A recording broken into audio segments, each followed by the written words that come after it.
Contrary to the rumors that you've heard, I was not born in a manger. I was actually born on Krypton and sent here to save the planet Earth. We cannot continue to rely only on our military in order to achieve the national security objectives that we've set. Everybody somewhere between the ages of 18 and 25 will serve 3 months of basic training. We've got to have a civilian national security force that's just as powerful, just as strong.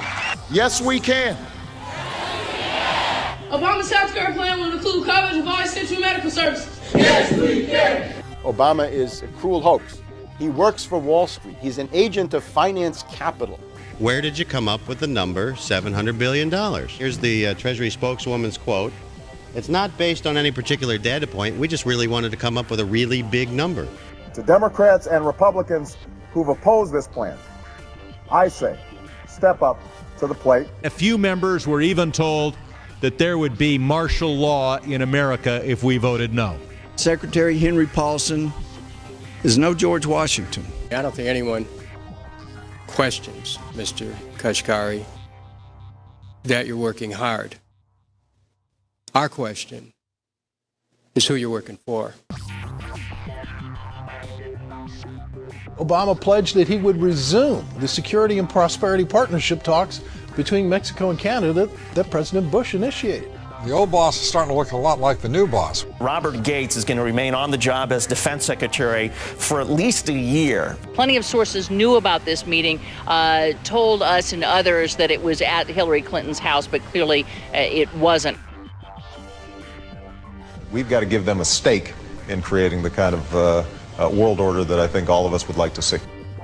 We see you causing a depression so you can blow out the economy and consolidate it and bankrupt it. We know that you are enemies of free humanity, and we are here standing against your tyranny.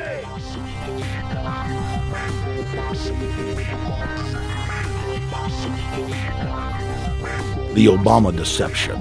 The truth strikes back.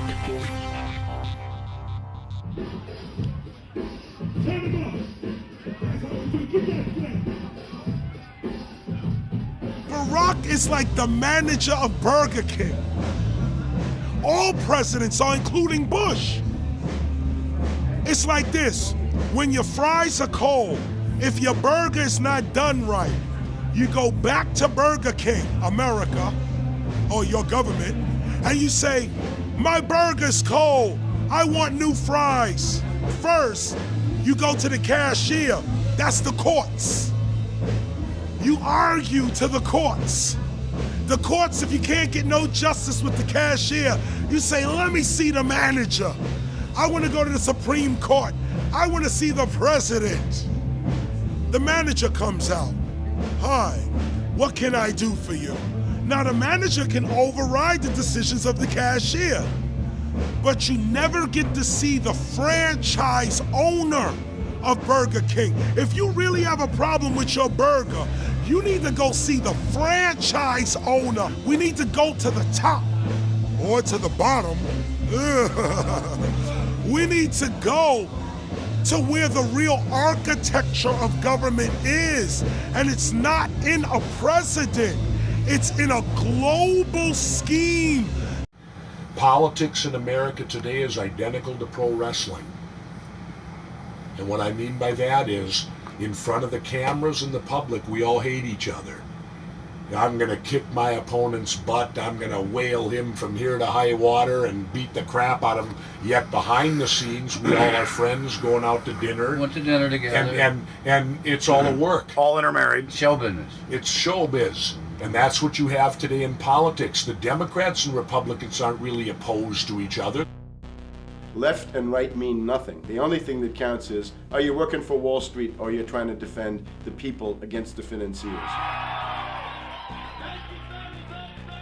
It's pretty obvious that there's some gigantic financial institutions that have been pulling the strings of politicians in this country for a long time. And just the fact that we have it set up where they can donate millions of dollars to these guys' funds, these guys' campaigns. I mean, how do we not expect it all to go bad? America in 2009 was desperate for change. The past 8 years had been a disaster. Those weapons of mass destruction got to be somewhere. Maybe under here.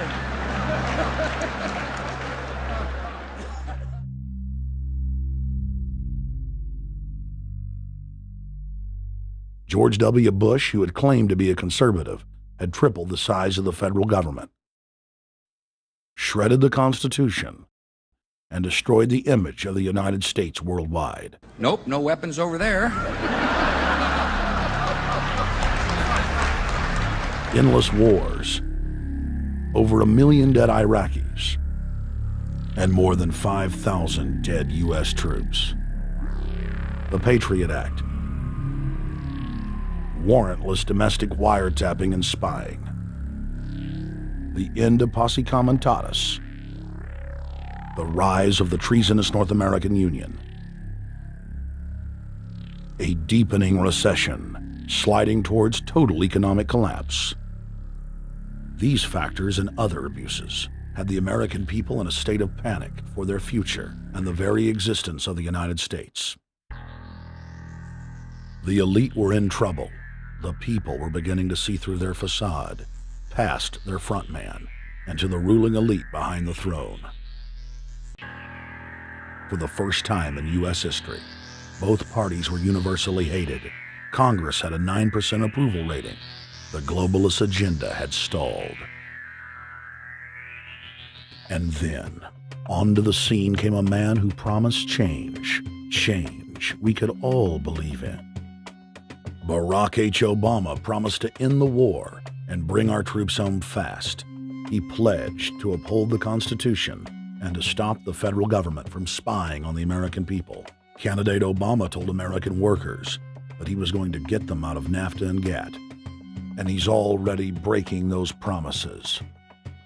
In this film, we will prove that Obama says one thing and does another, and that he works for the very same elite interests that Bush served, the very interest engineering the financial collapse and formation of a dictatorial world government. This film is not about left or right. It is nonpartisan. Our past documentary films are among some of the most damning indictments of George W. Bush and his administration that have ever been made. If humanity has any hope of effecting real change for the better, it will not come from the Madison Avenue false reality makers who have cast Barack Obama as the savior of the world. To alter our course from tyranny to liberty, to defeat the corrupt elite, we must get past the puppets and confront the real power structure of the planet. Now we can see a new world coming into view. A world in which there is the very real prospect of a new world order. Webster Griffin Tarpley is an accomplished geopolitical analyst and historian. Among his scholarly works are the unauthorized biographies of George Herbert Walker Bush and Barack Hussein Obama. Since Bush the Elder made his speech at the United Nations back in September of 1990 talking about the New World Order, I think I've become confused about what's actually going on in the world. The New World Order is a more palatable name for the Anglo-American world empire. It's the planetary domination of London, New York, Washington over the rest of the world. It's hard to get people to join that or think they have a part in it if you call it the Anglo-American world empire. If you call it the New World Order, then people in India or someplace like that or the European Union might think, well, there's something in that for us too. But that's not what it is. It's the Anglo-American New World Order. It's really the old world order. It's the British Empire morphing into the American Empire. The U.S.-British world empire is what you're going to get. Combines of powerful men have always battled with each other over the levers of power. Gerald Celente is recognized as one of the world's foremost trends forecasters and is the founder of the Trends Research Institute. People that are knowledgeable know that the fight that this country has been waging since its inception is for the central bankers not to take over the country. And that's why people like Andrew Jackson were elected. And that's why people revere people like Thomas Jefferson and others. The takeover's happened, and it's a corporate takeover. Agents of the Bank of England attempted to assassinate President Andrew Jackson on multiple occasions because of his resistance against a private central bank being set up in the United States. And it was something that Abraham Lincoln warned. And this is, by the way, why I believe he was assassinated. This is the Lincoln quote. "The money powers prey upon the nation in times of peace and conspire against it in times of adversity. It is more despotic than monarchy, more insolent than autocracy, more selfish than bureaucracy. I see in the near future a crisis approaching that unnerves me and causes me to tremble for the safety of my country. Corporations have been enthroned. An era of corruption will follow, and the money power of the country will endeavor to prolong its reign by working upon the prejudices of the people until the wealth is aggregated in a few hands and the republic is destroyed. Wall Street has killed Main Street." So I know how unpopular it is to be seen as helping banks right now, especially when everyone is suffering in part from their bad decisions. I promise you, I get it. Up until about the Kennedy assassination and the beginning of the war in Vietnam, the United States is a very powerful engine for world progress. It's the assassinations, the Kennedy assassination, and the others in the 1960s, the beginning of the Vietnam War, and the beginning of the absolute domination of the Wall Street Group over every other interest. Nobody else counts except the Wall Street money masters. That has now made the United States into no longer a force for progress, but something very different, often a force for destruction in the world. The military-industrial complex has taken over the country along with the Wall Street gang. If you look also at the people that Obama has put on his appointments list, it's all Wall Street. It's government of Wall Street, by Wall Street, and for Wall Street. There's nobody from heavy industry. There's nobody from the auto sector, nobody from Silicon Valley, nobody from big oil, nobody from defense, no labor, no women, no retirees, no small business, nothing. It's pure Wall Street. The only people who have a voice in Obama's councils are Wall Street finance oligarchs. That's all there is. Nobody else counts for anything under Obama. It's the most extreme Wall Street administration we've ever had. Before his death, President Woodrow Wilson apologized to the public, regretting that he had been deceived by a group of international bankers and the country's financial system had fallen into their iron grip via the Federal Reserve Act of 1913. Whether sought or unsought by the military-industrial complex, the potential for the disastrous rise of misplaced power exists and will persist. Dwight D. Eisenhower, he warned the people that the military-industrial complex was taking over the country. Only 3 years after leaving office, President Eisenhower's prophetic warning concerning the threat posed to our system of government by the military-industrial complex came to pass. President John F. Kennedy had enraged the entire elite network. Now, Kennedy was brought in as somebody who was expected to be a puppet. It was thought that his pro-Nazi father, Joseph P. Kennedy, the bootlegger, the speculator, would guarantee that Kennedy would be obedient to the establishment.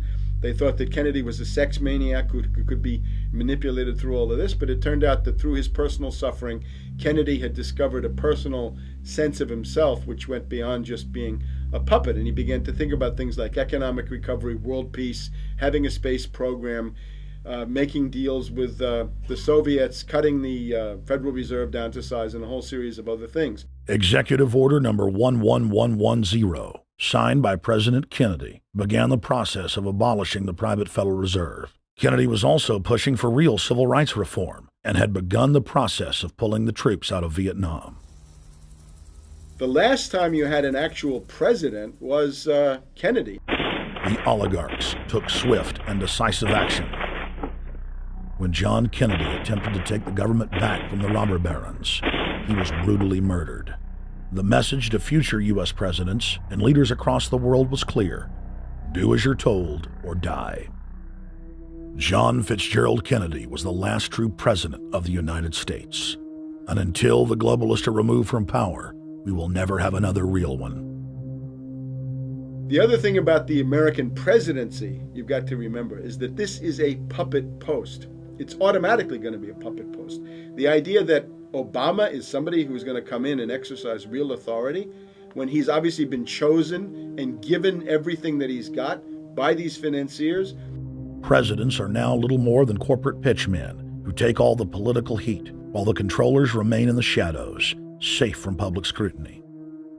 Hip-hop icon KRS-One is not just known for selling millions of albums. He has led a tireless crusade against youth violence and has been a strong voice for human rights. If they controlled it before, what makes you think they're not controlling it now? The country was on a verge of revolution. They threw a black man up. Now we like this. They give him the money, they give him the bundling, they give him vote fraud, they give him the media whores, they give him goons, they even have elected officials making threats to put people in jail if they criticize Obama in public. All of this is the mark of a puppet.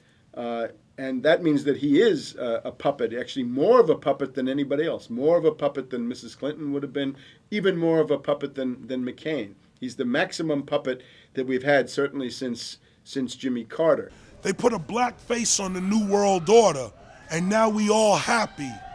KRS ain't buying it. In the real executive power structure, the president serves the military-industrial complex, itself owned by the international bankers. If there's a revolution, the population just throws out the prime minister or president. The elite stays in power because the public is never aware of who the real enemy is. In Evian, France in 1991, standing before the Bilderberg Group, the apex of the world government power structure, David Rockefeller defined the New World Order as a system of world government serving the international banking elite. For decades, the banker-owned media would attack anyone who dared to warn the public that a dictatorial world government was being constructed right under their nose, and that national sovereignty was being deliberately destroyed. And now, after years of denial, the media and the elite themselves are proudly announcing that not only is world government real, but is the answer to the financial crisis that they carefully engineered. Suddenly, the Wall Street Journal tells us that the North American Union is here, and that getting rid of the dollar for a common currency with Canada and Mexico is good. The Financial Times of London, published by a member of the Bilderberg Group, crowed that a dictatorial world government had been kept in the shadows for our own good, and that it was now time for it to emerge from behind the curtains of national security. White House Chief of Staff Rahm Emanuel stated on record that they can't let this crisis go to waste. You never want a serious crisis to go to waste. And what I mean by that, it's an opportunity to do things that you think you could not do before. And Henry Kissinger, who gave Barack Obama his first job out of college, told national television that the economic collapse was a great opportunity to bring in the New World Order. He went on to say that Barack Obama was the perfect person to sell it to the world. But he can give a new impetus to American foreign policy, partly because the reception of him is so extraordinary around the world. I think his task will be to develop an overall strategy for America in this period when really a new world order can be created. It's a great opportunity. It isn't such a crisis. In June of 2006, our team traveled to Ottawa, Canada, to gather intelligence on the shadow government's agenda for the coming years. I think that's the Queen. Investigative journalist and best-selling author Daniel Estulin had been tracking the Bilderberg Group for more than 16 years. His moles inside Bilderberg informed him that the elite were planning to first run the price of gas up to $150 a barrel, unimaginable in 2006. He also reported that after suckering the middle class back into the stock market, the group was going to implode the subprime mortgage market and destroy public confidence.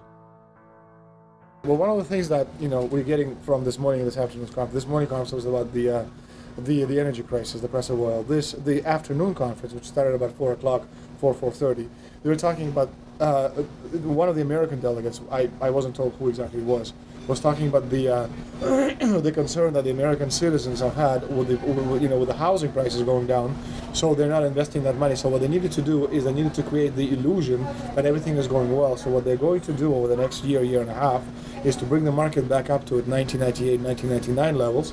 They're going to get all the suckers to invest whatever little money they have left over, and that's when they're going to make the economy bottom drop out. They need to destroy the economy because as we're running out of oil, when people don't travel, at least that's what they're saying, when people don't travel, when people don't have money, they don't travel, they don't spend any money, which means you don't waste a lot of oil and natural gas. That's the afternoon's So how does conversation. this source, I mean, just ballpark, I mean, so you have the sources of... Well, actually, there are two people who are members of the Bilderberg Club. It's actual members. They're members of the Bilderberg Club who for years and years and years have been going and participating in all the conversations. They've always been dead on, always. And last year they said the oil prices are going to go up to 150. At the time it was 39, it went up to 76, basically doubled. If it doubles again, it's going to be back to where these people say. They attack Iran and will it? Year after year, Estelin and other reporters like Jim Tucker are able to report on future events with stunning accuracy, all because they know the agenda of the Bilderberg Group. The Bilderberg Group sits at the top of the world power structure. 125 of the richest and most influential individuals on the globe make up its membership. From Istanbul, Turkey to Chantilly, Virginia, we have tracked the elusive Bilderberg Group. Bilderberg always insist on a media blackout. By June of 2008, we had already figured out that Barack Obama was the elite's puppet of choice. The national media claimed that during the weekend the Bilderberg Group was scheduled to meet, that Obama had speaking engagements set for Chicago and the Midwest. We knew better. In a classic bait and switch, the Obama campaign told the press corps to get on Obama's campaign plane and that Obama would join them on the flight to Chicago. Campaign staff then slammed the door shut. The fawning press had been shanghaied as Obama's campaign aircraft lifted off without Obama.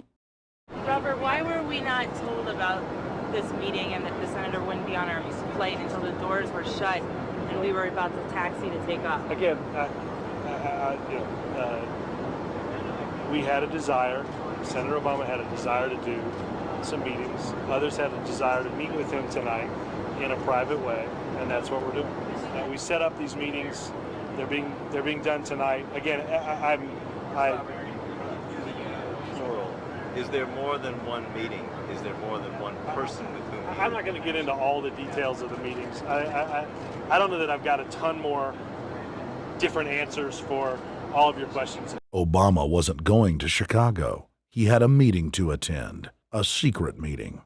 Initially, it was believed that the secret meeting took place at Clinton's Washington, D.C. home. Obama's spokesman denied that, but won't confirm where the former rivals met. He also declined to comment on their topics of discussion. For a day and a half, the mainstream media engaged in a wild goose chase, trying to find out where Hillary and Obama had gone. 3 cover stories later, the corporate press had to admit they had no idea where the 2 candidates had gone. And to this day, Clinton and Obama aren't talking. Plenty of sources knew about this meeting, told us and others that it was at Hillary Clinton's house, but clearly it wasn't. In 2008, the trail led us to the Westfields Marriott Hotel, right outside Washington, D.C.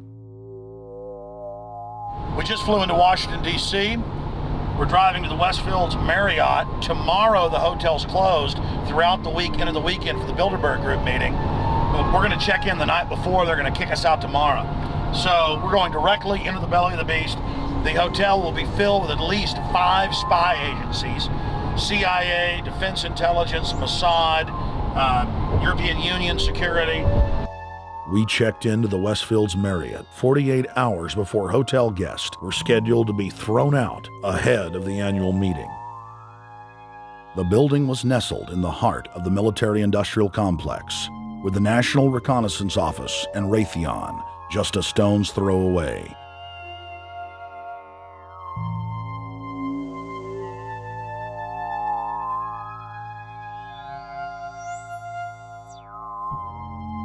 The plan tonight is to try to not get arrested, dodge the security, get in there, get some footage of the elite arriving in the morning, because some arrive before they officially lock it down, and then getting out of the building. That's our plan. I'm also going to be getting a call by a international syndicated radio show, Coast to Coast AM with George Norrie, and all week he's getting briefings from me every night about things as they develop.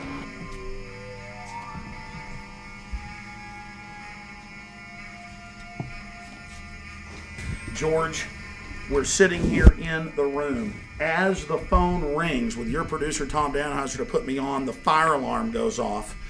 So everybody is exiting the building. I know this is a setup. They timed it exactly when this happened. Open the door. I want them to hear the fire alarm. Open the door. I want people to hear this live to the 16 million people listening.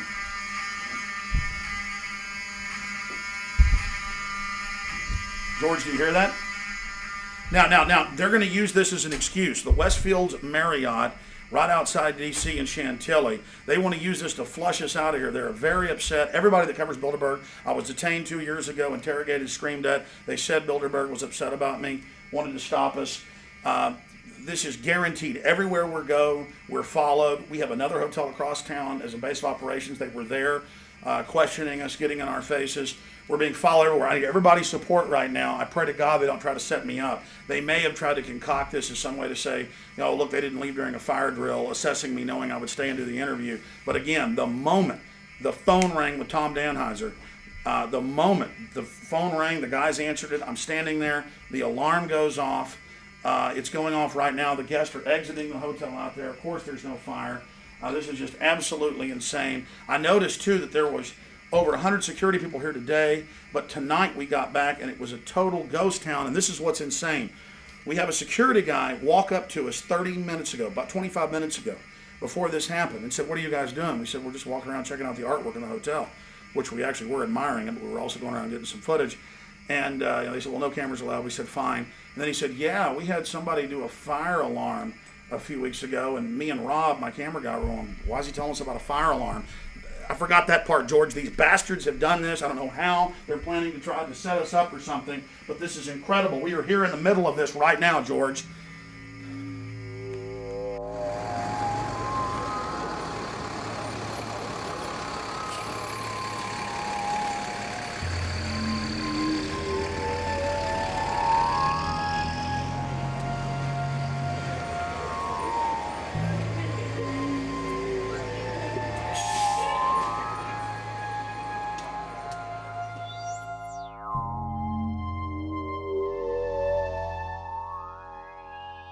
There you go. Stay there. Keep it locked.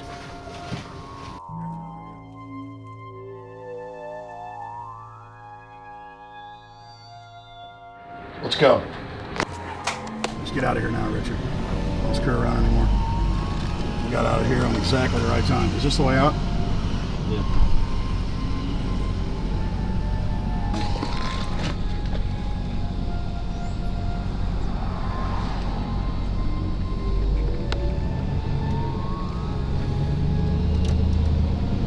We got a car right behind us.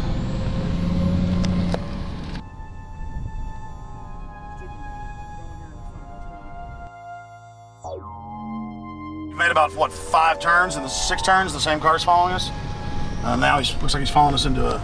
He came out of Bilderberg, he came out of the Westfield. He's being a little bit subtle, but... Not too. So there he is. That's him over there in the blue car. Yeah.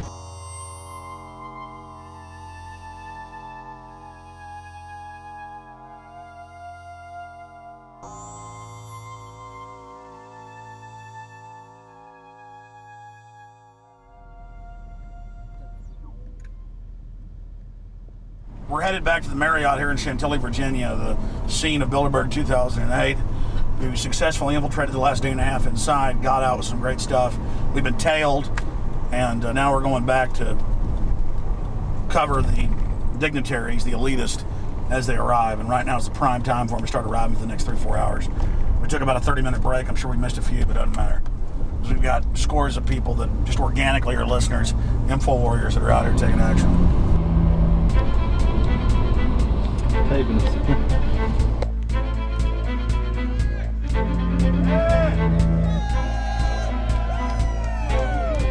Yeah!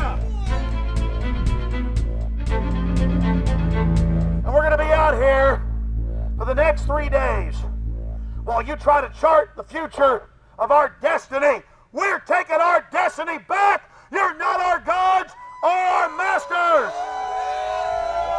We witnessed at least 7 convoys of armed Secret Service entering the Westfield's Marriott, and internal sources confirmed that both candidates did attend at least one meeting inside the conference. While the Bilderberg Group was 100% successful in 2008 at keeping their name out of the mainstream media, they did not fare as well when it came to the exploding independent press. During the entire 2-day event, anti-New World Order protesters and alternative media encircled the hotel. You are being exposed everywhere! From David Rockefeller, from John Edwards, from Bill Clinton. Your game of secrecy is over! You're gonna pay! Get him! It's up close! You piece of filth! You piece of trash! This is Bernanke, man! Bernanke, you're going down!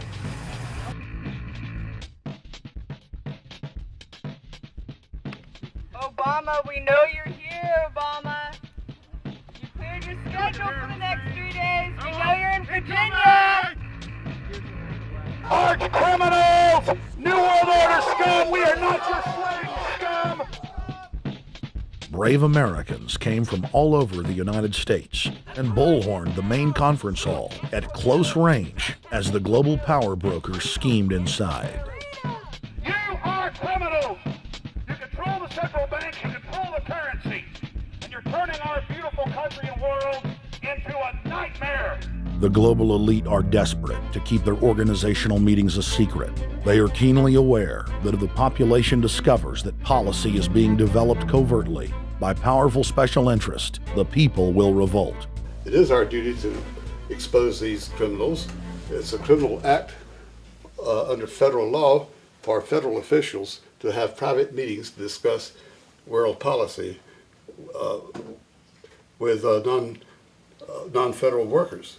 So everybody from the State Department, Treasury Department, White House, Defense Department, and others who show up, as they always do, they're committing a criminal act simply by being here to attend a secret meeting with officials from other countries to discuss U.S. policy in the world.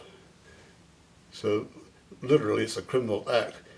And every newspaper, every broadcaster has a patriotic duty to expose these scum and the evil they project. The election primaries served as a great diversion, while the true future course of the nation was being set behind closed doors. You've got, obviously, the Bilderberg Group, founded by the former Nazi Prince Bernhard of Holland.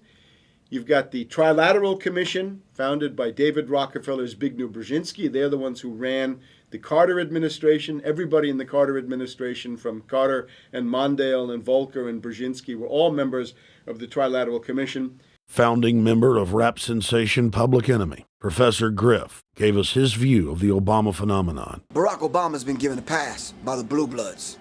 He's been given the okay by certain secret societies for them to let him in. I truly believe imperialism and fascism needs a facelift. And that facelift is going to have to be black. And the reason why I believe that, simply because I think they're trying to go into Africa. Well, they're already in Africa. But they want to totally control all the natural minerals that they're going to need to carry themselves into the 21st, 22nd, and 23rd centuries. You follow me? So I think they have to go through a phase of galvanizing the masses of dark-skinned people that truly believe that change needs to come, but the change that they're talking about is not necessarily change for the better as far as the masses of the people. It's probably a better change for them. It's not going to change for us, the little man on the totem pole. And no one looks at the agenda. As long as he positions himself right, have the right tie on, have the right smile, repeats the slogans over and over and drives it home, the average American is just going to swallow it hook, line, and sinker. And we don't even know what the agenda is. Writing in his 1964 book, With No Apologies, Senator Barry Goldwater said, The Trilateral Commission is intended to be the vehicle for multinational consolidation of the commercial and banking interest by seizing control of the political government of the United States. The Trilateral Commission represents a skillful, coordinated effort to seize control and consolidate the four centers of power: political, monetary, intellectual, and ecclesiastical. What the Trilateral Commission intends is to create a worldwide economic power superior to the political governments of the nation-states involved. As managers and creators of the system, they will rule the future. Bilderberg issues executive decisions and prime directives to its subdirectorates for implementation. The Trilateral Commission takes the Bilderberg Group agenda and executes it through regional roundtable groups throughout Europe, Asia, and the Americas. The Council on Foreign Relations serves as the managing roundtable group in the United States sector. The Council on Foreign Relations has dominated every administration since the days of FDR. The way in which they make policy and rule is that they are a polycentric oligarchical system. You have to be a finance oligarch. Remember, this is not a society ruled by generals, not by priests, not by bureaucrats, not by demagogues, none of those, but by bankers. Bankers rule, and the bankers set up these institutions. They set up things modeled on the Royal Institute for International Affairs, Chatham House, and the Milner Round Table of the period right after the Boer War, so even before World War I. You had the British setting up these round tables, institutes with publications and conferences, and this is how they make policy. Upon Obama's inauguration, members of the Bilderberg Group, Trilateral Commission, and CFR flooded into every position of power in the executive branch, replacing Trilateral Commission and CFR members who previously filled the positions during the Bush administration. When you look at the U.S. ruling class, you'd have to say that they're a really pathetic bunch of failures and bunglers. They are a miserable excuse for a ruling class. And that's one of the big problems we have, is you go from Clinton to Bush to Obama. What stays the same is the ruling elite that gives these puppets the orders that they act on.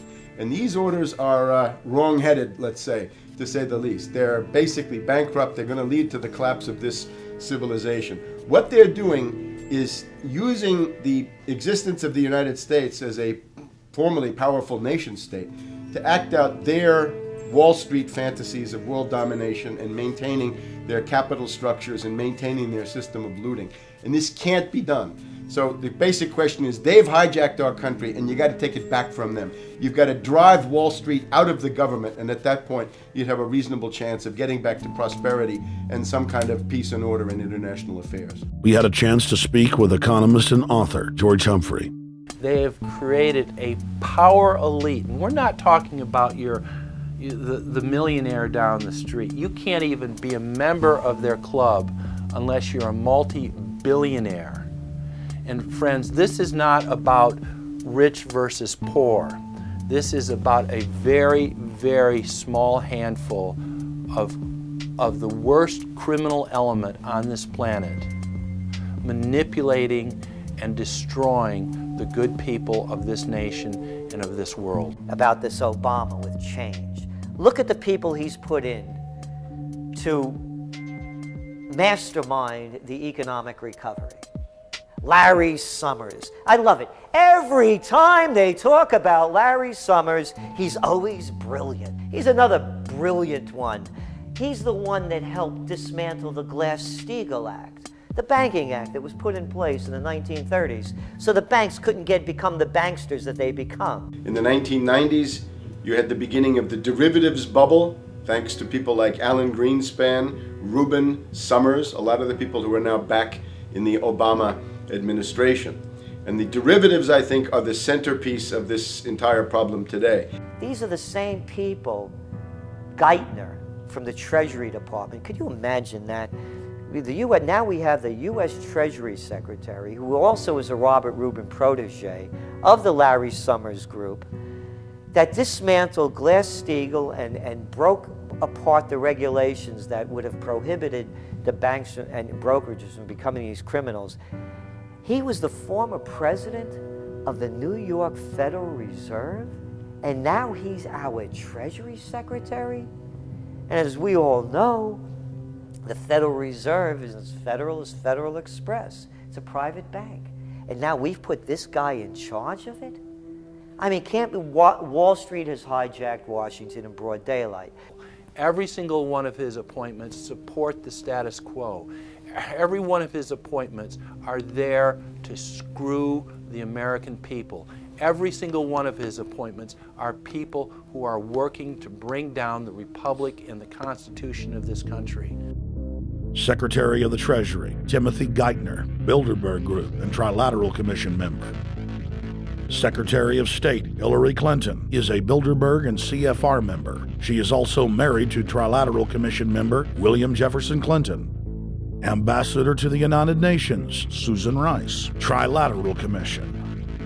National Security Advisor General James L. Jones, Bilderberg, Trilateral Commission, and CFR. Deputy National Security Advisor Thomas Donnellan, Trilateral Commission, CFR. Special State Department Envoy Henry Kissinger, Bilderberg Group, Trilateral Commission, and CFR. Chairman, Economic Recovery Committee, Paul Volcker, Bilderberg Group, Trilateral Commission, Council on Foreign Relations. The Director of National Intelligence, Admiral Dennis C. Blair, Bilderberg Group, Trilateral Commission, CFR. Secretary of Defense Robert Gates, Bilderberg Group, Trilateral Commission, CFR. Deputy Secretary of State James Steinberg, Bilderberg Group, Trilateral Commission, CFR. State Department Special Envoy Richard Haas, Bilderberg Group, Trilateral Commission, and President of the CFR. Obama Presidential Advisor Alan Greenspan, Bilderberg Group, Trilateral Commission, CFR. State Department Special Envoy Richard C. Holbrooke, Bilderberg, Trilateral, CFR. And the list goes on and on.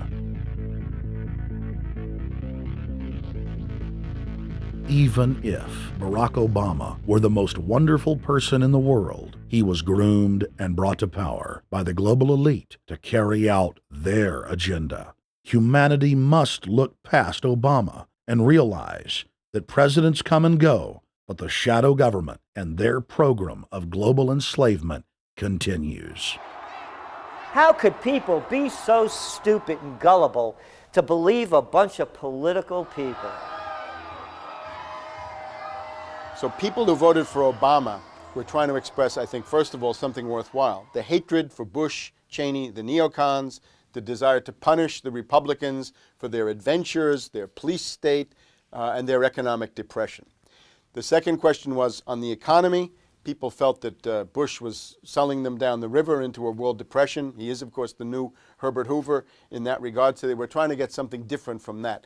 The tragedy, of course, is, and this is really why Obama was groomed and prepared over a period of almost 30 years now, that Obama is there to frustrate and to deceive all of those hopes. Obama is a cruel hoax. He's a bogus sham.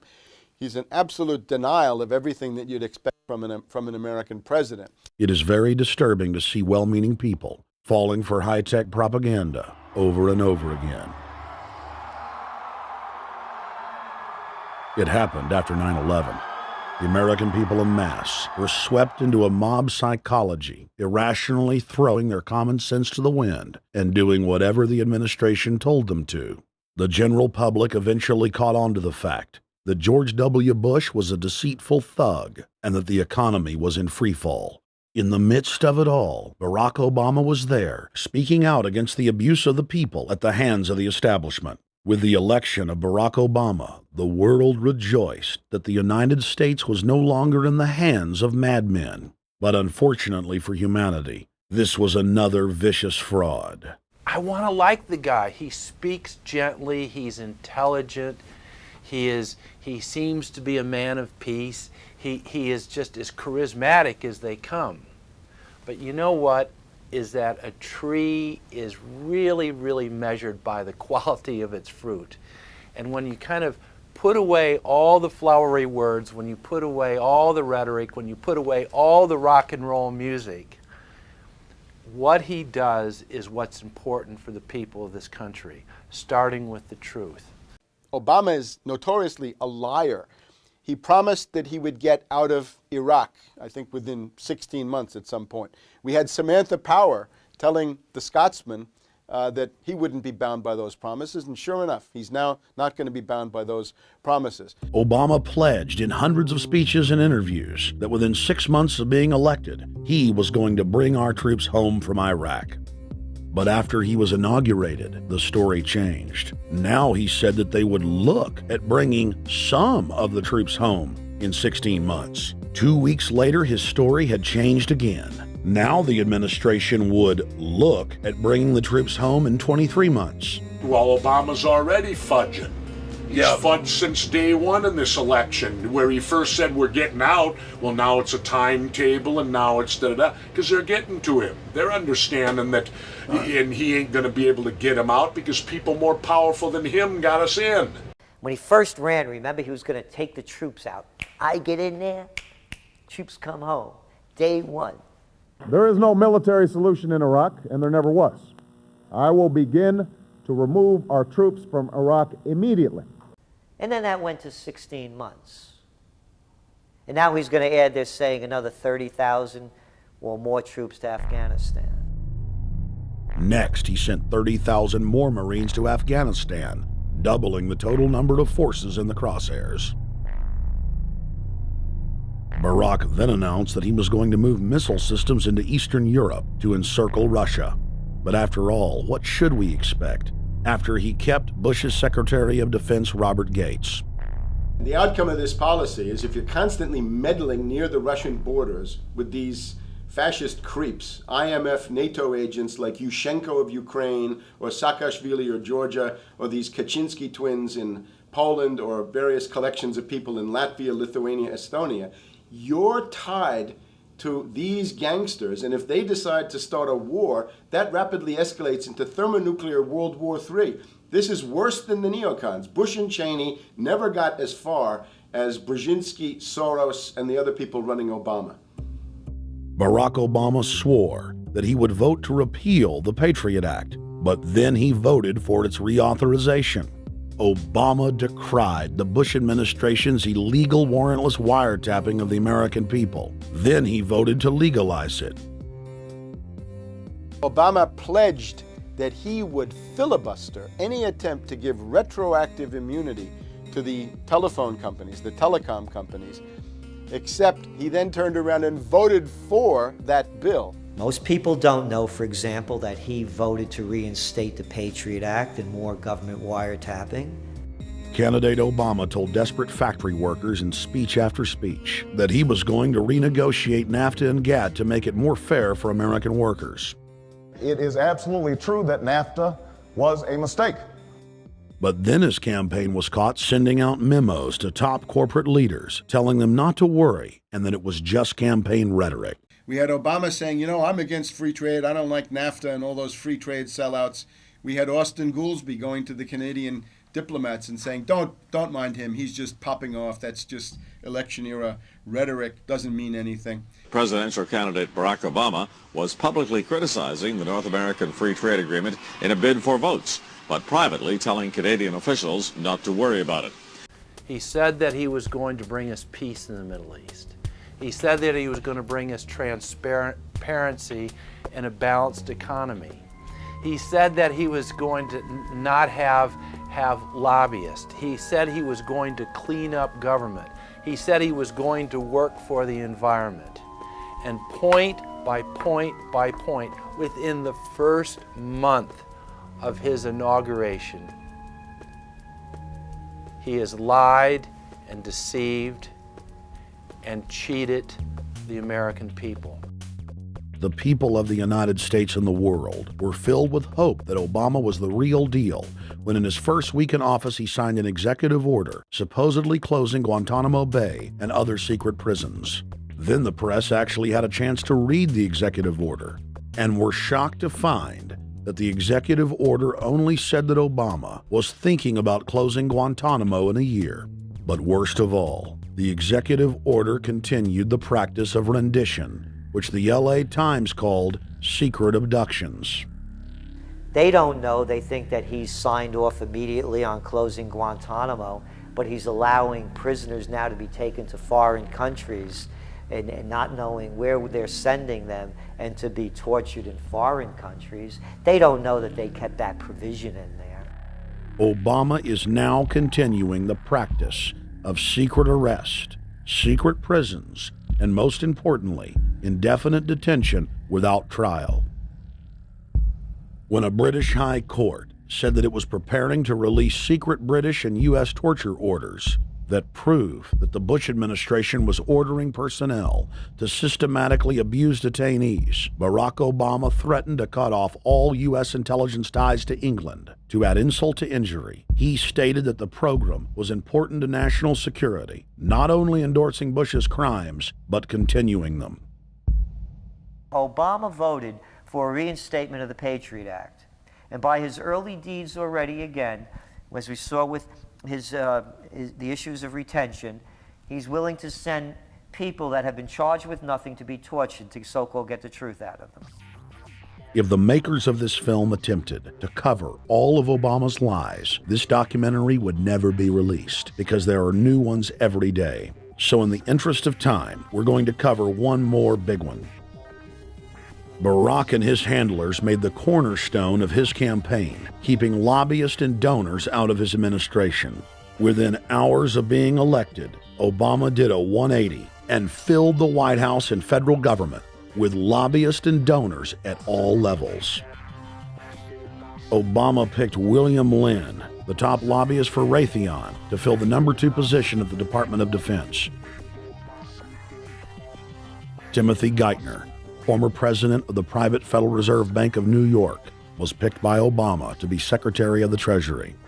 Geithner promptly crammed the Treasury Department full of lobbyists, like his chief of staff, Mark Patterson, formerly the top lobbyist at Goldman Sachs. Obama appointed top lobbyist to the Saudi royal family, George Mitchell, as the lead Middle Eastern envoy. Obama appointed the king of Wall Street lobbyists, Leon Panetta, to head up the CIA.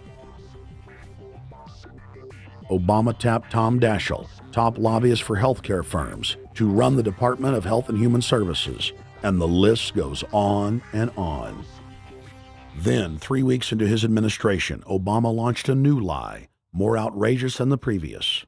With Academy Award-level conviction, he said that he was upset about the banker bailout, which his own chief of staff, Rahm Emanuel, another former Wall Street executive, had engineered.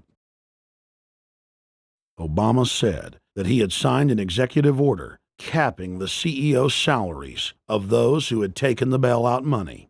There was just 2 problems. All the major banks and brokerage firms were exempt, and the new order only dealt with any future bailouts, and those were to be on the honor system. What gets people upset, and rightfully so, are executives being rewarded for failure. AIG, Bank of America, and Citigroup, which have received billions in bailout money, don't fall under this plan. Only banks negotiating future agreements with the government will be restricted. But this appears to be built on an honor system, and White House Press Secretary Robert Gibbs had a hard time explaining how enforcement would work. Well, let me get, I will get clarification from Treasury on that. Generally speaking, this is already the biggest liar and the biggest disappointment that we've seen in recent history. And again, qualitatively beyond the rather low standards set by Bush the Elder and Clinton in terms of delivering on promises. Bottom line, Obama is a fantastic actor and an even better liar. His track record is clear. He has done the opposite of everything he told the people he would do. They'll make up one lie after another. And if you believe these people, knock yourself out. I don't believe a word they say. Within 1 month of the passage of the first banker bailout bill, the press reported that over $5 trillion had just disappeared out of the U.S. Treasury.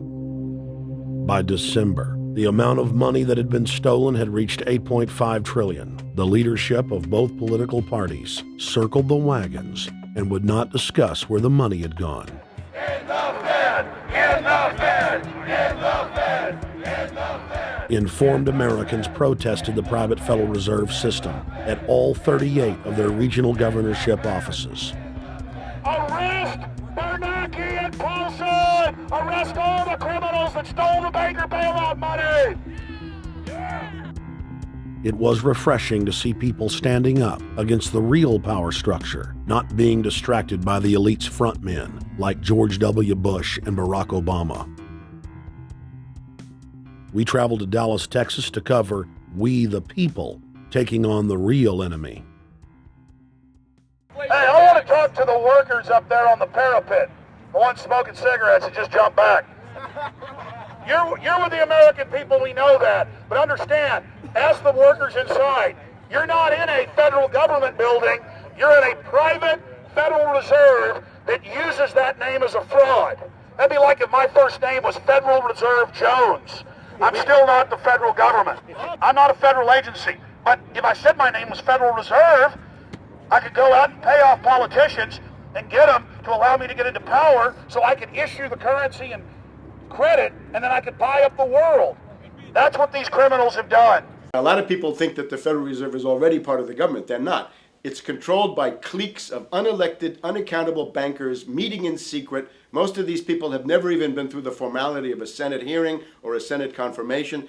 They claim that they're part of the U.S. government. They masquerade as if they were part of the U.S. government. But in reality, this is a purely private operation. Jackals, hyenas, raptors, all of them loyal, not to the American people, but to the Wall Street banks, which is where most of them come from. Everyone is pointing to Barack right now, President Obama, as saying, you got to get the economy together. You got to get the economy together. When in fact, the president has very little to do with the economy. It's the Federal Reserve chairman that at least sets the policy. That's a privately owned company, the Federal Reserve Bank. They set the agenda. These guys are masquerading as a federal institution. They are a private banking consortium, and this is their front, their holding company. The Federal Reserve is not federal. It's a front for a private banking cartel. That's on record in congressional testimony, and they're the ones orchestrating the economic collapse we're seeing right now, so that's why we're here. While at the In the Fed rally outside the Federal Reserve Bank in Dallas, Texas, we spoke with Ron Paul's brother, Wayne Paul. 1913, the Federal Reserve Act was passed, floor of the House, where 3 members of Congress were on the floor. At that time, they only needed a majority of votes to pass it. So in 1913, the Federal Reserve Act was passed. 20 years later, 1933, under Roosevelt, the United States was declared bankrupt.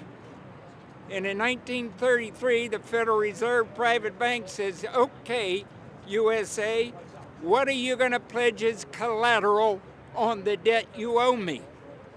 What happened by 1936? Does anybody know? We instituted Social Security system, and you and I and our children and our children's children were pledged as collateral on the debt of our government to the Federal Reserve. And that's where we're at today. It took 20 years to make this country bankrupt, and since then, our government has operated under emergency powers of our government. It is not the president that makes the decision in this country. It's the Secretary of Treasury who turns around and is put in there by the Federal Reserve to manage the bankruptcy.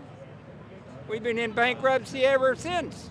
So to print $700 billion and to give it away, how do they get away with it? The manager of the bankruptcy is told by the Federal Reserve this is the way to go. That's where we're at today. Yes, we should point out, Congressman Ron Paul now has a huge amount of sponsors for a bill in the House of Representatives to abolish the private Federal Reserve crime syndicate. In 1913, the money power of the country was taken away from the people. By constitutional privilege, it belongs with the Congress, but it was given up in the Federal Reserve Act. The Federal Reserve is no more federal than Federal Express, but yet it has the power to determine the direction of use of money in our economy. If we could take that power back and put the Federal Reserve under Treasury, we start to be in a position of being able to control monetary policy on behalf of the United States people. The Federal Reserve is totally private, and Ellen Greenspan 2 weeks ago on PBS on Lair NewsHour said on record that they are above the law, the Congress, the President, everyone. No court can do anything. We run America. What is the proper relationship, what should be the proper relationship between a chairman of the Fed and a president of the United States? Well, first of all, the Federal Reserve is an independent agency, and that means basically that there is no other agency of government which can overrule actions that we take. So long as that is in place and there is no evidence that the administration or the Congress or anybody else is requesting that we do things other than what we think is the appropriate thing, then what the relationships are don't frankly matter. Notice what Greenspan is saying. Greenspan is saying the Federal Reserve is beyond the law. And in reality, they are in practice beyond the law. Nobody, as far as I know, has ever audited the Federal Reserve. One of the first things we ought to do when we nationalize the Fed is go in there and find out the audit. Who stole money? Who engaged in corruption? There's a whole series of people going back to Volcker, to Greenspan, to Bernanke, and so forth. Think of the arrogance of private group of banks that have bankrupted the nation by design so they can repo the country. A private group of banks that loaned us our own money back are telling us they're above the law. You are not above the law, criminals. No one is above the law. No one is above the law, and the private Federal Reserve sure as hell isn't either. Since the founding of the Federal Reserve back under Woodrow Wilson, the Federal Reserve has struck out 3 times. They didn't stop the crash of 1929. They didn't stop the banking panic of 1932, 1933. And now they are the cause of the derivatives crisis because they're the ones who inflicted derivatives on the world with Alan Greenspan. Instead of our economy being about goods and services and real products and manufacturing, it's all about these guys, the private Federal Reserve that masquerades as a government entity who controls the issuance of currency and credit. They're the ones that have cut off the liquidity in the market. They told us have a debt-based economy. Then they cut it off once they get us under their thumb and implode the economy so they can consolidate it. And that's what they're doing right now. I mean, it's in their own documents, it's in their own statements. They claim, give us unlimited power, give us trillions of dollars of the Baker bailout bill that's already $5 trillion, not $850 billion as they say. And we'll get the economy going, but they're hoarding the money and buying up other banks that aren't part of the Federal Reserve, buying up insurance companies, buying up roads, infrastructures, media empires, defense contractors. What the banks do is they implode an economy by cutting off credit, and then once things really fall to a low, and they know the low because then they buy everything up and start then putting more money back into the economy, and then they build it back up. So they build us up and then shear us, build us up and shear us. And they're getting ready. All over the world, they're always shearing some country, imploding it. Comes out in their own IMF and World Bank documents. That's just the foreign arm of the same cartel. And these are the people who claim to be the saviors of the economy, the people who have created every important crisis in the past 100 years, the Federal Reserve. So it's illegal, it's unconstitutional, and it's a failure. And I think the failure is what everybody can see right now. Yeah, what they do is they make you think Clinton's evil in running things. Then, oh, Bush will save us. And then, oh, Bush was evil. Now we'll be saved by Barack Obama, but he's just a puppet. But as we get deeper into this phase, when they implode the economy, they have all the money and all the control. But they also like to pose as the savior. So Obama is meant to be the savior during the Depression, and he'll save us with a 1 million person, he said, is bigger than our military, domestic spy force, a 3 million person environmental spy force. So giving people these jobs to be government bureaucrats and spies to go out and manage the other 290-something million Americans.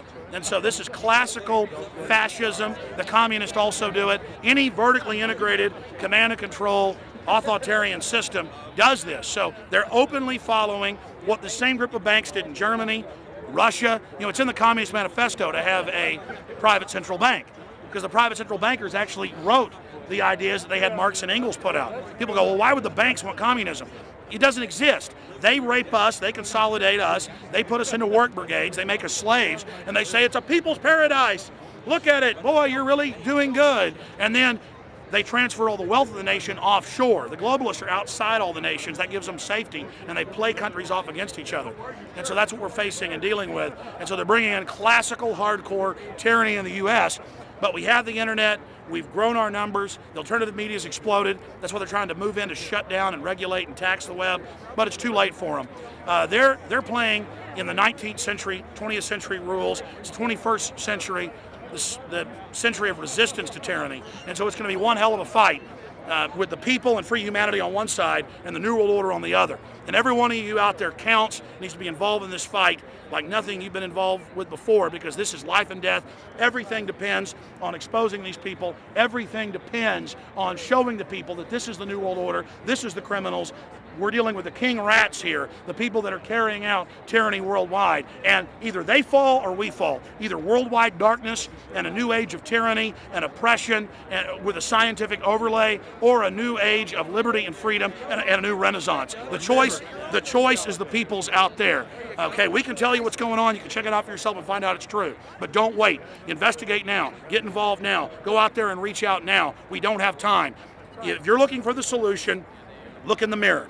Look right into the mirror, because you out there, men, women, old, young, black, white, doesn't matter. It's going to be up to you if they win or if liberty succeeds and the people have a chance of having any future. These are cold-blooded eugenicists. These are cold-blooded people who think they're God, think that they're our masters, that think that we're animals. These are the guys that funded Lenin and Stalin and Hitler and Mao. These are the guys, it's all on record, that bankroll this stuff. They are hardcore vicious, and they must be resisted.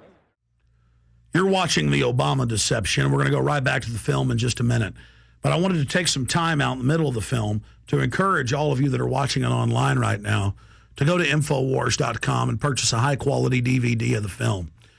Or you can go to prisonplanet.tv and download a high-quality DivX version to burn to disc or DVD to give to your friends, your family, your neighbor, and your community.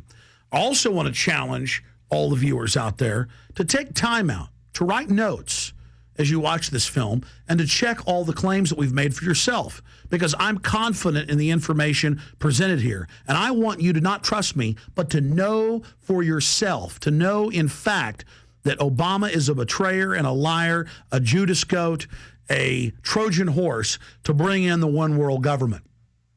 So again, I want to thank you for watching The Obama Deception. You can go to Infowars.com and get a high-quality DVD, or watch it in super high quality and burn disc to give your friends, your family, your neighbors, and warn the public at prisonplanet.tv. Now let's cut right back to The Obama Deception. Up until about the Kennedy assassination and the beginning of the war in Vietnam, the United States is a very powerful engine for world progress. It's the assassinations, the Kennedy assassination, and the others in the 1960s, the beginning of the Vietnam War, and the beginning of the absolute domination of the Wall Street Group over every other interest. Nobody else counts except the Wall Street money masters. That has now made the United States into no longer a force for progress, but something very different, often a force for destruction in the world. That doesn't need to remain that way. The interest of the American people is to fight to take your government back from Wall Street and make the United States a force for progress in the world, which we easily could do if we could just break the power of the people behind Obama. The main banks of Europe, which were started by Adam Weishaupt and Rothschild, the Banque Nationale de Paris, the Bank of England, the Bank of Italy, have all financed the messianic and war leaders of the last 200 years. Napoleon, Lenin, Stalin. They backed Adolf Hitler. They backed Franklin Delano Roosevelt. And they are backing right now Barack Obama. The banking cartel had established a beachhead in 1913 through the Federal Reserve Act. In 1947, they set up a parallel shadow government through the National Security Act. From 47 on, the national security state began the long process of absorbing federal and state bureaucracies, while at the same time undermining the constitutional power of Congress and dominating the executive branch. By controlling the issuance of currency and credit, the private Federal Reserve was able to buy up most of the Fortune 500. And if a company wouldn't sell, the bankers would unleash federal regulators to run them out of business. Private central banks in Europe, the United States, and England took taxpayer money and loaned it at over 30% interest to third world nations. The bankers would then bribe the leaders of those countries not to pay back the loans. Their third world puppets would sign agreements stating that when the country defaulted, the banks would be given all the natural resources and infrastructure of the once sovereign lands. But worst of all, the countries would pledge future taxes paid by the people in perpetuity as profit to the private banks. By the year 2000, there were few nations that had not fallen to the designs of the money power. The globalists were now ready to start their final phase of world government takeover, the destruction of the Western nations' economies. To carry out their final takeover, they first removed banking regulations like the Glass-Steagall Act in the late 1990s. This allowed their front companies to issue unlimited credit to the world and to set up colossal Ponzi schemes, the likes of which the world had never seen.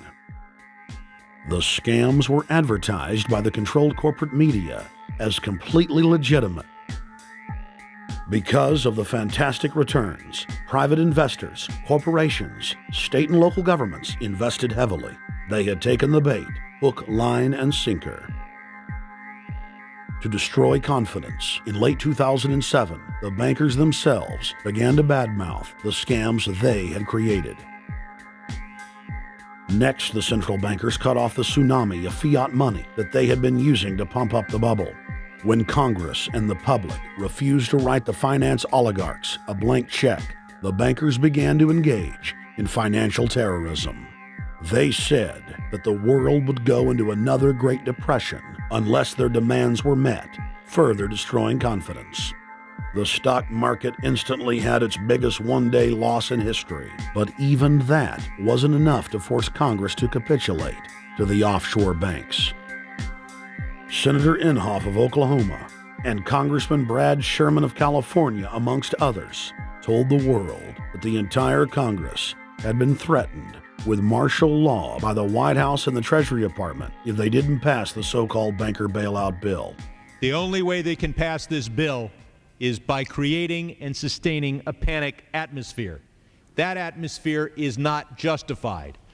Many of us were told in private conversations that if we voted against this bill on Monday, that the sky would fall, the market would drop 2,000 or 3,000 points the first day, another couple thousand the second day, and a few members were even told that there would be martial law in America if we voted no.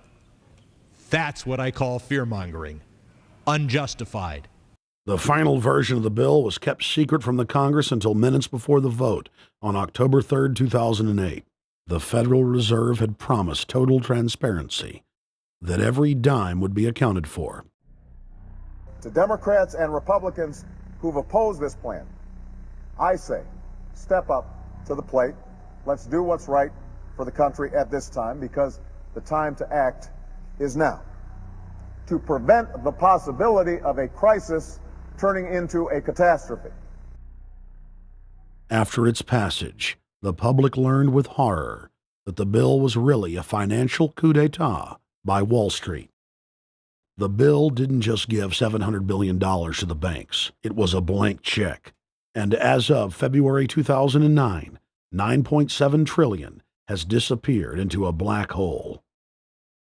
Within 24 hours of its passage, Secretary of Treasury Henry Paulson said they were no longer going to use the money to unfreeze the mortgage market by buying bad debt. We went to Congress. Illiquid assets look like the way to go. As the situation worsened, the facts change. I will never apologize for changing an approach or strategy when the facts change. Paulson has, in the meantime, admitted that the subprime mortgage crisis is not the cause, really, of the breakdown of the entire world banking system and the bankruptcy of most of the banks in London and in Wall Street. He said, oh, we're going to buy up toxic assets, but we're not going to worry about subprime mortgages. What he's talking about is derivatives. Derivatives are the center of the crisis. He went on to say that where the money was going was a secret. I believe that banking institutions are more dangerous to our liberties than standing armies. If the American people ever allow private banks to control the issuance of their currency, first by inflation, then by deflation, the banks and corporations that will grow up around the banks will deprive the people of all property until their children wake up homeless on the continent their fathers conquered.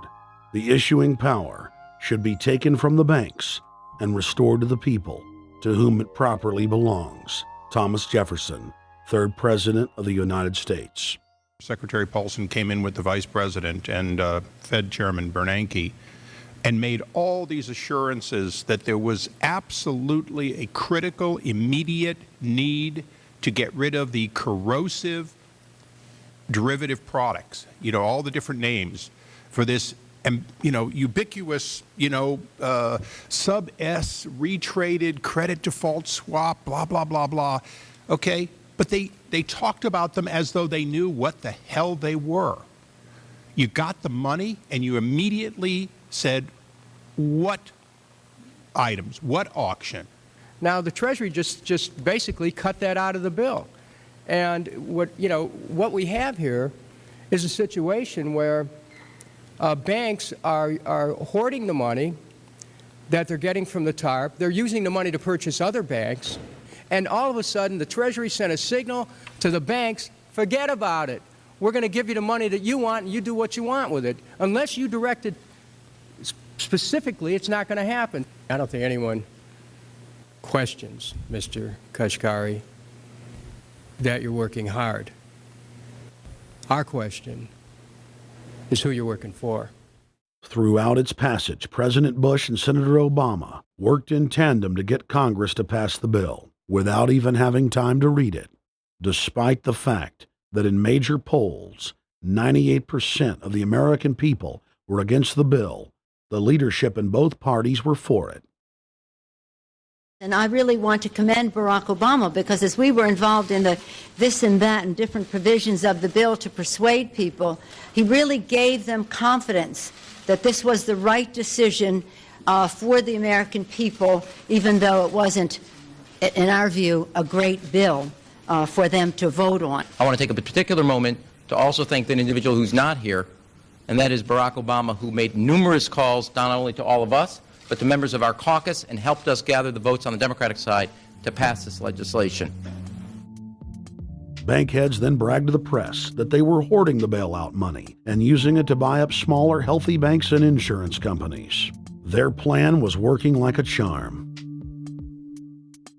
Next, the central bankers loaned the federal government back $787 billion of our own money at interest for President Obama's so-called stimulus package. And just like the banker bailout, Congress was given less than an hour to read the 1,070-page-plus stimulus bill. Barack Obama, who had pledged on the campaign trail to wait 5 days before a bill could be voted on so that the Congress and the people could have a chance to read it, said that the stimulus was too important and it had to be passed before anybody could see it or read it, or the crisis would turn into a catastrophe. Doing little or nothing at all will result in even greater deficits, even greater job loss, even greater loss of income, and even greater loss of confidence. Those are deficits that could turn a crisis into a catastrophe, and I refuse to let that happen. After its Friday passage, in gangster fashion, President Barack Obama took a 4-day vacation and said that there was no rush to sign it. The spending bill was really a takeover bill, designed to further federalize the states and to pay off rich donors that had donated to both parties. As the world slid deeper into depression, the bankers celebrated the fire sale that they had created. I believe the phrase burdens of the office is overstated. Yeah, it's kind of like Why me? Oh, the burdens, you know. Why did the financial collapse have to happen on my watch? It's just pathetic, isn't it? Self-pity. And I don't believe President-elect Obama will be full of self-pity. With their access to unlimited fiat capital, they could now buy up sectors of the world economy not already controlled by them. For over a century, the Anglo-American establishment had worked to bring the world system to this point. Artificially engineered global bankruptcy. In an address before the Trilateral Commission in June of 1991, David Rockefeller laid out the elite's ultimate goal. The supranational sovereignty of an intellectual elite and world bankers is surely preferable to the national autodetermination practiced in the last centuries. Now that the bankers were holding the world hostage, they issued their ultimatum. The only solution to restart the global economy would be to set up a planetary government ruled by a new Bank of the World, a Bank of the World owned and controlled by them. Suddenly, hundreds of prominent publications announced the solution, the people's only salvation. Time magazine, in an article titled "The New World Order," said that the new super bank would control the world's currencies and set interest rates, and that the new bank would, quote, knock the heads of bad countries like the United States.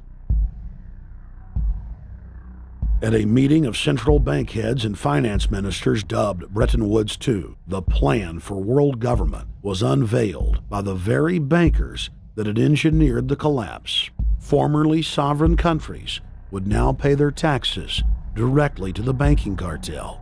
Hundreds of new carbon taxes, controlling every facet of human activity, would only be the beginning. Now, all the elite had to do was to sell the public on accepting the final phase of their takeover.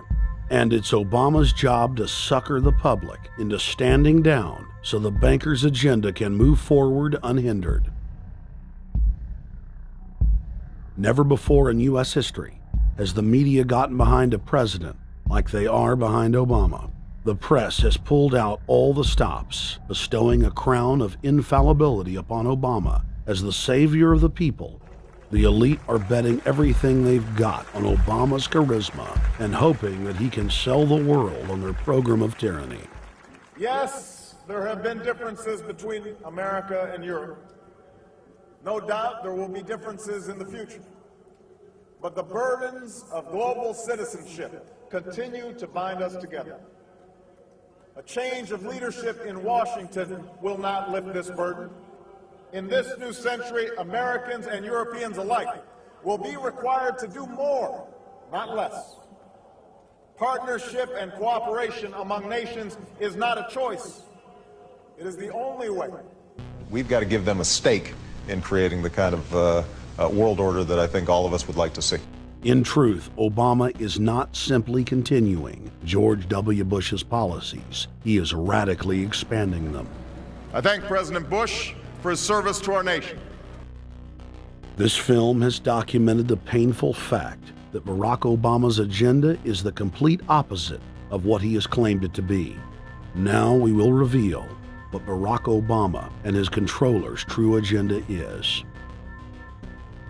Number 1. Bring the United States under the complete regulatory control of a private offshore superbank known as the Bank of the World. More than 100 new taxes are now being developed under the umbrella of curbing greenhouse gases. The new taxes will be paid directly to the private bank consortium. At the producer level, taxes will be paid on farm animals' flatulence. At the consumer level, there will be carbon taxes on all forms of meat, beef, poultry, pork, and fish. All cars will be fitted with satellite tracking boxes that will tax driving by the mile. And an added tax will be placed on all fossil fuels, including motor oil and natural gas. All plastic products will have a carbon tax added. Outdoor space heaters and fireplaces are to be taxed. All electricity produced by coal-powered plants will be taxed. Under the cap-and-trade system, citizens will be forced to pay taxes on thousands of products to private cap-and-trade services owned by Al Gore and other elitists.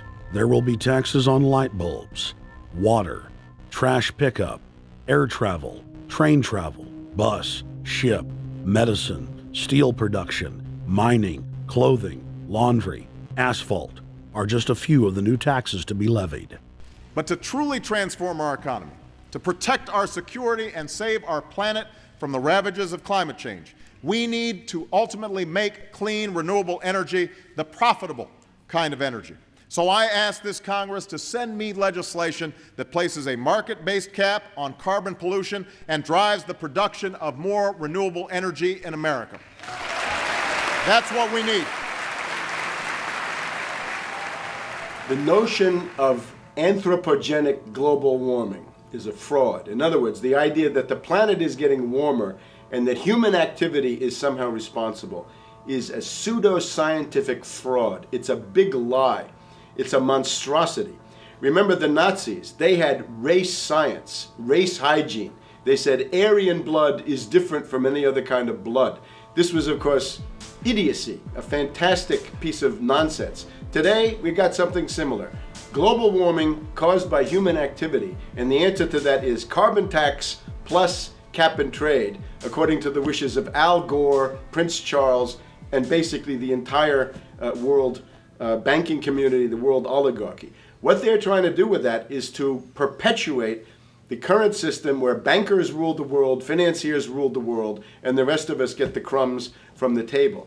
But remember, if you try to put on cap and trade and a global warming carbon tax with the idea that you're going to save the polar bears, what you're going to do is destroy human society.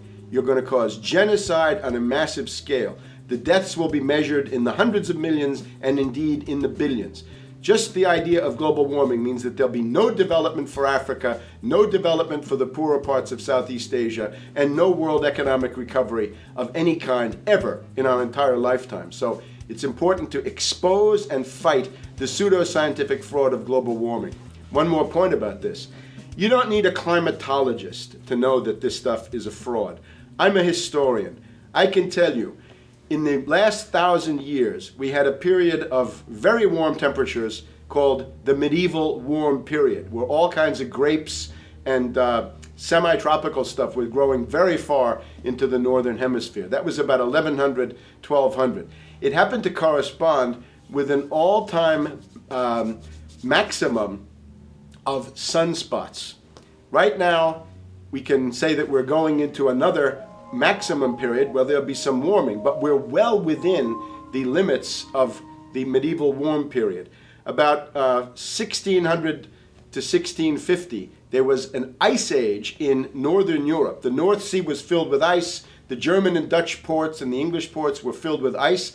That corresponds to an all-time minimum of sunspot activity, the Spörer minimum and the Maunder minimum. So this has largely got to do with solar activity. We can see that other planets, not just the Earth, are warming slightly as a result of increased solar activity. But we're well within the minimum. So what the oligarchs claim to be an open and shut scientific case is a piece of pseudo-scientific nonsense, and it should be rejected. Number 2, the social engineers are fully aware that the Obama craze will wear off quickly, so they are racing to put in place the most oppressive police state control grid in human history. 20,000 battle-hardened regular Army troops are now being deployed to patrol the streets of the United States. FEMA is now building giant camps in every region of the country, and the Congress has introduced bills like the National Emergency Centers Act, H.R. 645, which merges local governments and the police under federal control.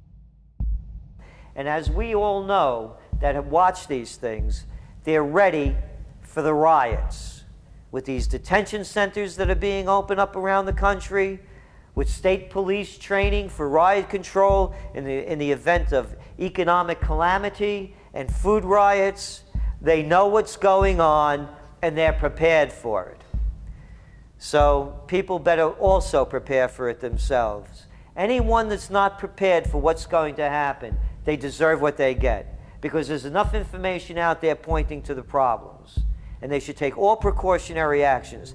Next, Obama ordered the Defense Department to issue DoD Directive 1404.10, establishing a 1 million-person civilian army under his control. Simultaneously, Obama launched USAService.org. The new website deceptively masquerades as a federal agency, but in reality is a recruiting tool building a separate, completely private army outside of government that takes orders directly from Obama's controllers. Barack Obama has refused to rescind Presidential Decision Directive 51, signed by George W. Bush. The directive plainly states the president is a dictator and that Congress is ceremonial.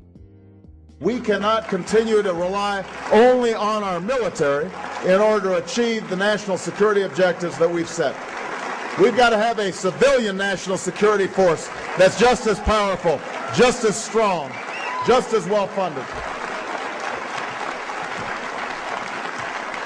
President Obama and his Chief of Staff, Rahm Emanuel, have repeatedly stated on the record that all Americans below the age of 64 will be forcibly conscripted into federal service. Citizenship is not an entitlement program. It comes with responsibilities. Everybody somewhere between the ages of 18 and 25 will serve 3 months of basic training and understanding in a kind of civil defense. Now, it doesn't always have to be service in uniform. One of the things that if you talk to our generals, they are desperate for is a civilian counterpart to our military forces. So is this compulsory then? Well, you have to, in a sense, it's required of everybody, 18 to 25, 3 months. And at some point at that point, you do it. Obviously, I'm not going to say perfect legislation. We'll work that process through. You could do it during a college summer, or you could do it after high school. If you have a demagogue with a fanatical mass movement of personality cultists who is imposing the program of a group of extreme bankers and finance oligarchs, that's fascism. Obama's transition site, change.gov, proclaimed that middle school and high school students will be forced to serve the federal government. Fascism is gutter up, streets up, hooligans, thugs, fervently idealistic students, swarming adolescents, just the kind of thing you see around Obama. The way you get a population to enslave itself when the police and the army are no longer enough to do that. So I think that's if you're a left liberal, it's time to open your eyes to that. All young Americans between the ages of 18 and 24 will be conscripted into a paramilitary domestic security force. If Obama has his way, adults and seniors will also be forced into other forms of service for the betterment of the homeland. Number 3, disarming the American people. Obama operatives in the Congress have introduced more than 10 bills that would end the Second Amendment as we know it. H.R. 1022 would allow the new Attorney General Eric Holder the dictatorial power to ban any gun he wishes at will. In 2008, before the Supreme Court, in the D.C. gun ban case, District of Columbia versus Heller, Holder argued for the complete disarmament of the American people and that only the military should own firearms. H.R. 257 would ban all youth shooting sports, including YMCA and Youth Olympic shooting clubs. H.R. 45 would force all gun owners to undergo federal psychological screening, registration, and testing to keep their firearms. White House Chief of Staff Rahm Emanuel has proposed the extrajudicial banning of any American on the fraudulent no-fly list from owning any firearm. That is, if you are on the no-fly list because you are known as maybe a possible terrorist, you cannot buy a handgun in America. Over 25,000 Americans are added each month to the no-fly list, which numbers over 1 million people who have not been charged or convicted of any crime. It's a case of mistaken identity for a 5-year-old boy from Normandy Park. He had trouble boarding a plane because someone with his same name is wanted by the federal government. King 5's Mimi Jung is live at SeaTac Airport to explain. Mimi. Lori, it's hard to believe that a 5-year-old could be considered a threat, but that's exactly what happened here at SeaTac last week when Matthew Gardner showed up for a flight to LAX. As 5-year-olds go, Matthew Gardner is about as harmless as you can get. But when he and his mom checked in for their flight at SeaTac last week, Matthew was considered the criminal. If you're on that no-fly list, your access to the right to bear arms is canceled because you're not part of the American family. You don't deserve that right. There is no right for you if you're on that terrorist list. And even though this Matthew Gardner is only in kindergarten, TSA workers still conducted a full-blown search. They searched all of our belongings. They took everything apart piece by piece. Nadia Counter says it wasn't easy being treated as a possible threat to national security. I picked up my child to give him a hug and tell him, you know, it's okay, we're doing fine. And they reported to me that I was not allowed to touch him. He was a security risk, and they had to research me to make sure that I had not obtained any materials from him. Number 4, massive restrictions on the First Amendment guarantee of free speech. The President, Congress, and the FCC have announced plans to not only curtail speech on talk radio and newspapers, but to also regulate speech on the internet through the Orwellian-named Fairness Doctrine. The Obama machine is also pressuring Congress to pass draconian hate speech laws that will eviscerate the First Amendment. Number 5, they plan to further federalize health care so that the government can dictate what kind of care citizens receive. Modeled after the British system, this includes rationing care and restricting what procedures the handicapped and elderly are eligible for. Number 6, Obama is already pushing to expand the Department of Defense budget and to station more U.S. troops overseas to encircle Russia, China, Iran, as well as setting up bases in Africa under the pretext of humanitarian aid, and dominate and occupy Africa through AFRICOM. So we're taking your phone call, seeing what you think of Barack H. Obama. Is he a Judas goat? Is he a front man? Is he a betrayer? Let's go to Anthony in Georgia. Anthony, what's your take on Barack Obama? They put the face of Barack Obama as part of their public relations because it's like in the old folk tales about vampires. A vampire cannot force his way into somebody's house. It's against some kind of metaphysical law. So the vampire has to persuade the resident of the household to open the door and invite him in.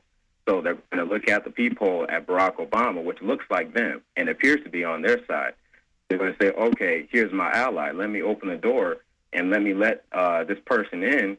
And then Barack Obama is just, of course, a front man for the American empire, where he's going to have the entire U.S. Navy, the entire U.S. Army, and the entire U.S. Marines under AFRICOM command.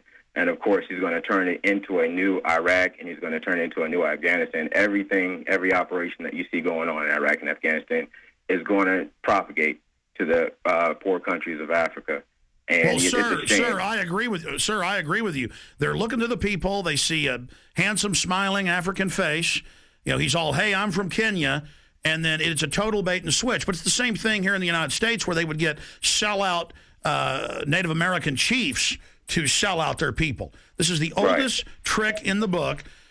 And he can also pacify the most downtrodden minority groups in the United States. And he's saying, hey, get ready for sacrifice. Get ready to lose your standard of living. They're like, yay, I love Obama. They could never get away with this with a John McCain. Obama basically does a couple of things. One is, again, this idea, kick the Chinese out of Africa. Kick them out of Sudan where they get oil. Kick them out of Zimbabwe where they get raw materials. Start a civil war in Congo, another big source of raw materials.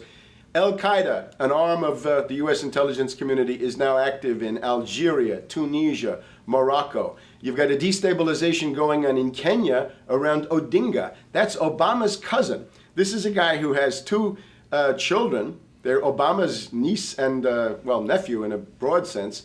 And one of them is named Raul, and the other one is named Winnie, after Winnie Mandela, who did the necklacing and political assassinations in South Africa. So this Odinga is essentially a CIA destabilizing operation in Kenya, and he's got a Odinga Islamic Alliance to crush the Christians in Kenya, but this also reaches into Ethiopia, it reaches into Uganda, Congo, Tanzania, and a whole bunch of other countries in that region. So all of Africa is a battlefield in flames between the U.S. and the Chinese, with Obama leading the charge to kick the Chinese out for geopolitical reasons. Number 7, radically expand federal control over family farms and ranches through the Animal ID and Premises ID system.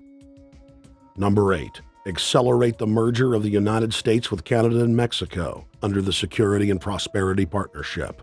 He is also accelerating the transfer of remaining federal authority to unelected quasi-governmental bodies like the World Trade Organization.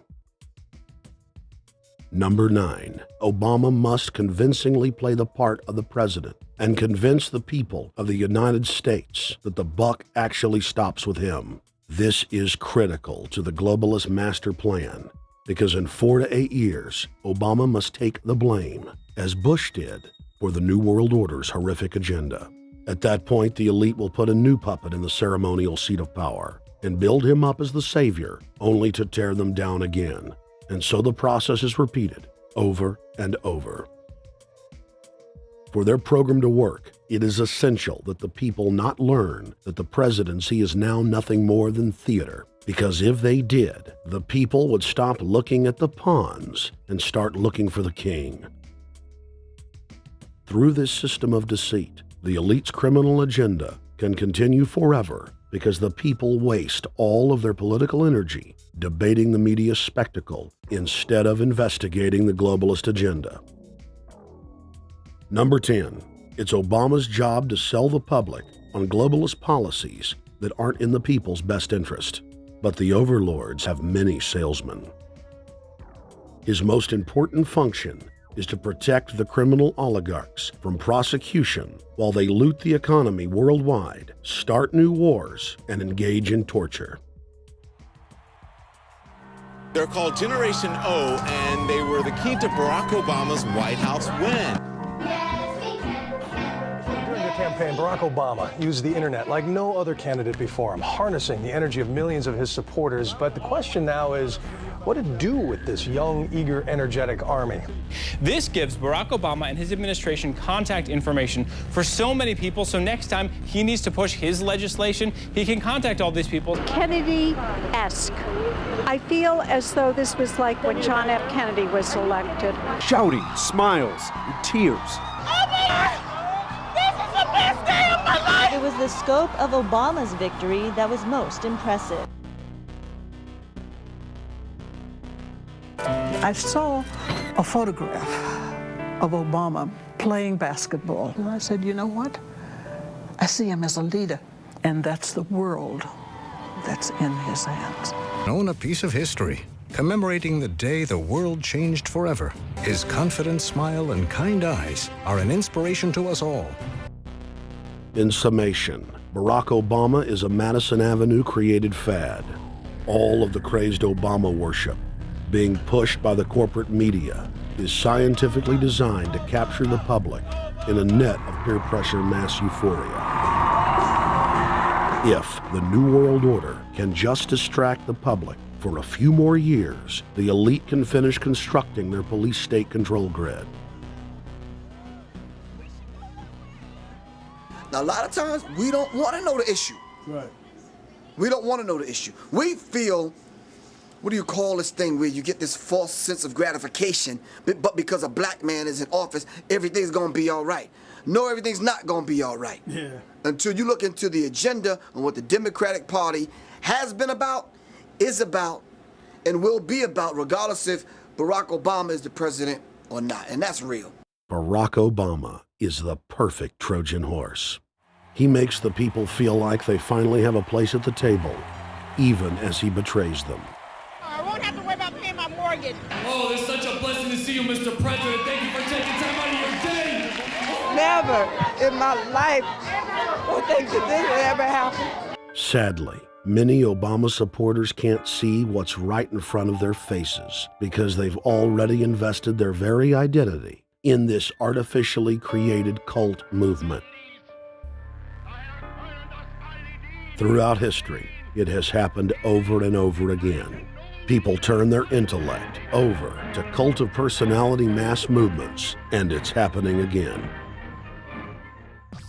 The evidence presented in this film is documented fact, And those that ignore what history has taught us do so at the peril of us all. As frightening as the information in this film is, there are many things we can do to stop the globalist agenda dead in its tracks. First, we expose the cult of Obama for what it is, a sad hoax. Next, realize that we are all being propagandized 24/7. Investigate all information for yourself, be it political parties, the media, or this film. Be aware of the tricks that the elite use, like the staging of false flag terror attacks and other crises. Rediscover the Constitution and Bill of Rights. Promote a culture of true liberty. There is a reason the internationalists are attempting to destroy the sovereignty of all 50 states. They know it is one of the biggest threats to their domination. The federal government has been completely hijacked by foreign interest, and more than 25 states have recognized this fact and are moving to block the New World Order at the state level by declaring their 10th Amendment powers. But most important of all, there is a huge awakening taking place in the United States and across the world against the globalist agenda. Free people everywhere are joining together and saying no to corruption and tyranny and no to world government. This is the center of endurance, and endurance is what wins wars. Not how many people you kill, but how long can you endure? George Washington lost almost every battle he had, but he endured. He out-endured the British, and that's how the battle was won, endurance. And each and every one of you watching this, every single one of you, is just as important as the people who were our founding fathers, as that you are just as important as the Sons of Liberty who met in the 1770s to philosophize about freedom, to philosophize about a republic, to philosophize about a truly free country with a republic. There's 1 billion people on the planet. It only takes one to change it. Are you the one? There may be everybody in your classroom bugging out. Your whole school may be on fire with kids wild and bringing guns. But are you the one? Nature has a way of abundance. Nature puts out a lot of stuff looking for the one. So if you're going to go along with the trend of let's just kill each other, let's disrespect each other, then you're part of nature's plan as well, to be part of just the excess. But if you think more of yourself than just being the excess, you'll do more for yourself. Are you the one? Everybody's not gonna make it, but you have an opportunity to save yourself. Well, we don't have to look back thousands or even hundreds of years to see how dangerous this present day situation is. We can look back to Bolshevik Russia. We can see the takeover by the Bolsheviks talking about the people's revolution, talking about the positive change. And Lenin came in and then Stalin. The fact is that over 40 million Russians between 1925 and 1940, good Russians, people who were Christians, people who had their own businesses, people who were educated, they were exterminated because they had their own business, because they were educated, because they believed in God's law. We can look over at Germany. Germany was in a very, very terrible economic situation, and this very charismatic leader called Adolf Hitler comes in. He makes the roads good, and he promises a better life for the people. And within 10 years, you see a completely nationalized, centralized, dictatorial situation where millions and millions of people were exterminated. And then we can go to Maoist China. Mao came in, he promised change, he promised a better life, and within 5 years, 60 million Chinese were exterminated. They don't teach that. They don't teach that in the schools these days, and it wasn't that long ago. And I pray to God that this will not happen in the United States. And the way it won't happen is if you and your friends and all of us together take action to say no. This country is too precious. It's too wonderful. It's too good of a place to lay down as a victim. Greatness could arise once we break the shackles of the government that's holding us back. One thing America has more than any other country is an entrepreneurial spirit. One thing we have more than any other country is the ability to be innovators. You know, if I was born in Italy, I wouldn't be the trend forecaster I am today because I would have been locked into a culture of thinking one way. We have that freedom of expression and freedom of thought that could free us to create greatness again if Big Brother doesn't come down on us harder. Humankind is at a historic crossroads. The forces of globalism are marching towards absolute despotism. Look in the mirror, count the cost, and decide, are you going to let history repeat itself? Or will you stand tall with freedom lovers everywhere and stop the completion of a world dictatorship?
Thank you for watching The Obama Deception.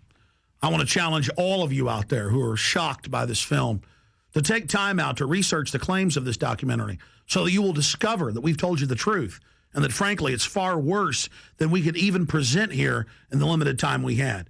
And once you find out the claims in this film are true, I want to ask you to do the only thing you can do. Spread the word. Warn your friends and family, your neighbors, about this deception, about this betrayal. We have to warn the people that Barack Obama, despite his fancy teleprompters and his silver tongue, is nothing more than a New World Order frontman, a pitchman, selling you tyranny. Please get the high-quality DVD at Infowars.com. Make copies of it. Get it out to people. Wake them up. Let them know the threat. Let them know what the New World Order and the global banking system is doing. Download high-quality copies at prisonplanet.tv. Whatever you do, get the truth out to the people.